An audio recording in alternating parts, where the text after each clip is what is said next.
कई बार तुम्हारा बाबा तुम्हें परखता है और सोचता है कि कभी कभी तुम्हारे मन में कितने नकारात्मक विचार भी भरे होते हैं। आज तुम्हें कुछ समझाने आया हूँ। अगर समझ लोगे तो तुम्हारे हित का होगा। तुम्हारा अपना हित और अहित किसमें है ये तुम जान लो। कभी कभी तुम निर्णय लेते वक्त पूरे परिवार का सोचते हो और कभी तो सिर्फ अपना सोचकर ही निर्णय कर बैठते हो और इतने जल्दबाजी में निर्णय लेते हो कि आगे पीछे क्या होगा ये भी तुम नहीं सोचते। इसीलिए मैं तुम तक पहुंचा हूं। तुम मेरी सेवा करते हो, मुझे उच्च दर्जा देते हो, अपने गुरु पिता समान मानते हो ना। अगर कोई बच्चा अपनी राह भटक रहा हो तो उसे मार्गदर्शन करना ये भी तो मैं मेरा फर्ज समझता हूँ।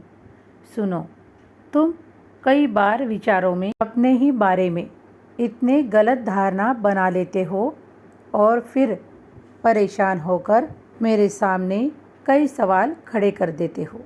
कई बार मन ही मन खुद का भी अपमान कर देते हो कि मैं तो इस लायक हूँ ही नहीं। अरे, तुम्हारे साथ तुम्हारा बाबा खड़ा है। तुम किस लायक हो ये तुमसे अच्छा तुम्हारा बाबा जानता है, क्योंकि तुम्हारा कल भी तुम्हारा बाबा देख पाता है।